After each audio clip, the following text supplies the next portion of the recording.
What's going on, fellow City fans, potentially even some Bournemouth fans watching this, potentially even some rival fans. Today I'm going to be looking ahead to the game against Bournemouth at the weekend. Obviously we're coming back off a really poor result in the Community Shield against Arsenal last week, but this is Maresca's first proper competitive game, and I've got a good feeling about this one, I can't lie. I actually do think we're going to win. I'll get into my proper prediction later, but I'm going to go through my lineup and just talk a bit about the game, see how Bournemouth are doing as well. So yeah, let's get into it. First off, just briefly on the transfer news, because we're still in the transfer window currently, despite the game coming up at the weekend. Other than Anderson and Monger and Rulu, who are backups, we haven't signed anyone else to this point, and even if we do sign anyone else, I don't really know why you'd play them at the weekend, even though we've got quite a few injuries and not a lot of players, especially depth-wise. Just because it's only a couple of days before the game. I mean, you're literally seeing this the day before. I'm filming this on Friday. I really don't see, unless somehow someone's managed to basically be announced, do all the photo shoots and stuff, and train without any single sort of media letting it out, then yeah, I would not be playing anyone we buy. We do need more depth, we need wingers, we need midfielders badly, and yeah, I think a lot of people are worried. You would think though, given the fact that this is actually coming up for this Bournemouth game, will be Enzo Maresca's first competitive game, that we've actually already played our first competitive game with the backlash that's come from the recent week. All I've got to say to that is, briefly, let's just calm down, and we don't need people constantly flip-flopping. We just need to back the manager. We've got to understand that it is a process and it is going to take time. He's not Pep Guardiola. We'd love him to become what Pep Guardiola was, but he's not at that level, at least this moment in time, and probably never will be, because not many are, if any. I'll talk about the backlash though, and although I'm not really bothered because it's the Community Shield, just to get the fans at ease, especially with all the transfer stuff that's gone on in the week. Well, this week gone, but after the game, that's gone on top of that result. I think we need a big performance here to really settle the fans' nerves. Now, I personally still think we can win the league. That's not going to change my opinion just because we got beat last week. We do definitely need to make improvements, but I think that will come. Not this week though, because obviously there'll be a focus on the game. And I actually do think we come back with quite a resounding win. Now, last time we played Bournemouth, obviously, was that very disappointing 1-1, where it was the day that we lost the league to Arsenal. But overall, especially the Etihads, we have a very good result against these, and we usually beat them quite comfortably, and I think we will do that again. And I know people might say, well, players don't look to a lot of stuff online and stuff. Maybe not. Maybe they're not even looking at stuff online, and I don't even know if I'm talking about that, but I just think with the way last week went, they'll be really, really eager to really get a resounding performance. And I do think we win this game quite comfortably. As comfortably as some would say Arsenal won last week, because I'm going with the same score that Arsenal won by last week against us, and I'm saying we beat them 3-0. I do. I can see this going this exact way as well. I reckon we win this game. You've had all this backlash this week. All these outgoings. We're doomed. We might not even get top 4. I reckon we win this week, whether it's 3-0, 3-1, whatever. I've said 3-0, but whatever. As long as it's quite comfortable.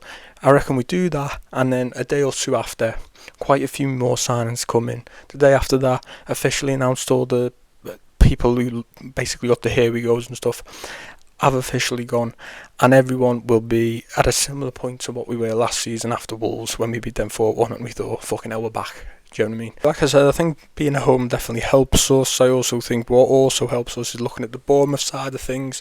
Junior Krupi was someone that we were sniffing around. Tottenham was sniffing around. A couple of clubs were sniffing around. So even if he was fit, maybe he wouldn't be a Bournemouth anyway. But he's out, so that's one of Bournemouth's best players not playing. They've lost Senesi to Tottenham. They have replaced him with Antonio Silva. They've brought a couple more people in. I don't really know a lot about them. I've heard Antonio Silva's name, so he's probably decent, and he probably another one of them Bournemouth signings. The others are probably even more so them type of Bournemouth signings. I also think Bournemouth are just Bournemouth. They're just going to continue the way they are. They have got a new manager in.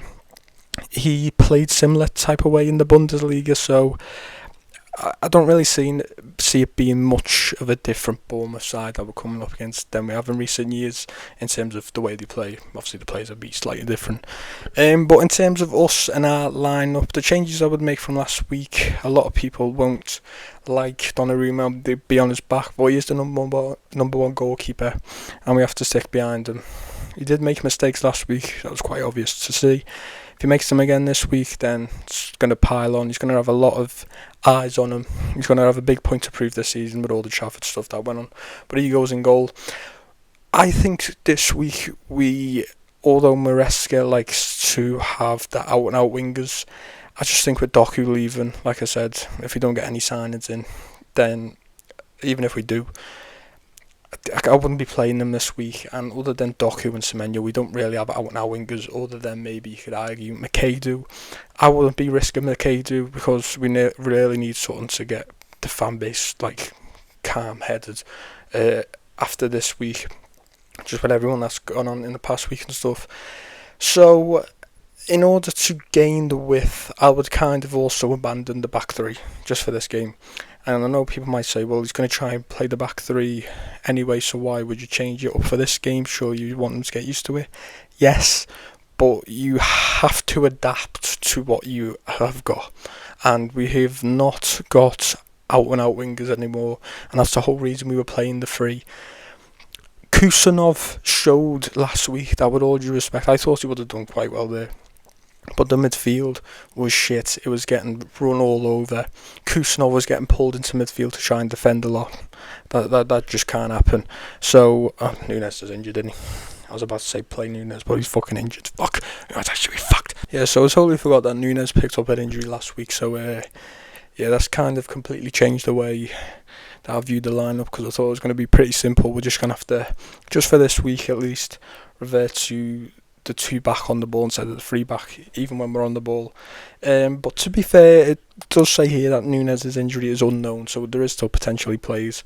If he's fit, I think we need to start him. I think we just need to go with similar to what we did last season. Abandon the back three for this game. Just adapt to what you've got for the time being. We need signings in. When they come, do what you want, but right now it has to go two at the back. Centre backs, I'd keep Kusanov in the team and I'd replace Diaz with Nunes. So Nunes goes out right back, obviously. Kusanov goes in for Diaz. I really back Diaz, and I think the fact that he's been chose to potentially become captain by Maresca makes me think he's probably going to play a lot. And I do like him, but we've got to be honest, he has been off it for the last couple of years. He has, and last weekend he was off it again. And I just think with the two at the back, we just need pace. Like, I even thought in the three at the back, Kusanov was needed just because he needed to be there to cover Diaz with the pace. So if we're playing two at the back, then sorry, Diaz has to go out. We need pace at the back. There's no way we can let teams counter-attack us with two there, with no real out-and-out six, and not have pacey centre-backs. So Kusanov and Gvardiol. O'Reilly at left-back, he does definitely need to improve. I don't really know what his role was last week. It was kind of all over the place. Midfield, again, this is a bit of a tricky one. I personally would play Anderson and Nico Gonzalez. Now, I know Nico Gonzalez is looking like he's going to leave, but we haven't got an out-and-out six at the club. And I've said Mateo Kovacic is underrated before. I do still back that as a player, but that's when he's playing in his position, which is as an out-and-out 8. And he can only do that when he's got an out-and-out 6 next to him. And Anderson is not an out-and-out 6. And actually Anderson, for some reason, was getting played off the right last week, so I don't know what's gone on there either. And I think there was a lot of question marks over Kovacic last week because he was getting played in the 6. He's not good there at all, so I just think you have to play Nico. Like, we haven't got anyone else, and there's no way, even though I said it's not that big of a thing, the community shield, there's no way you can look at last week's performance and still think Kovacic should be in this week. I'm sorry, there isn't. And I rate Kovacic, but he's not a 6. He's an out-and-out 8, and obviously he's not going to start ahead of Anderson. So, unfortunately, game's the game. You have to sit on the bench. Sorry. And I know Nico wants to... Sorry, we want to sell him, but he wants to stay. So it shows that even if he starts, he's not just going to kick up a fuss and play shit. He's going to do his job because he wants to stay. It's Hughes that want to let him go. So I'd play Nico Gonzalez next to Anderson. Then I'd play I'd play Cherky off the right. Obviously, like I said, not an out-and-out winger. And I think when we have all our players set, which I'm hoping comes in the next couple of weeks, I just don't see how that doesn't happen with all the people we're letting go. When we don't really have a lot to back them up in the squad at the minute without new signings. And I think Cherky can definitely do a job off the right. Doesn't fit into Maresca's out-and-out wingers, but like I said, has to adapt for this week. And I think I'd rather have Cherky in the team than Grealish, with all due respect, because Cherky, at this moment in time at least, is on well better form. He got 11 assists last season in the league, so we need him in the team somehow. And I also think that allows the chance for Semenyo to hopefully be a bit more like he was in pre-season, playing off the left where he usually does best, in my opinion. And with Doku out, it's the perfect chance to put him over there and see if actually he deserves to be the left winger. And even if Doku comes back into the team, maybe try Doku off the right for a bit.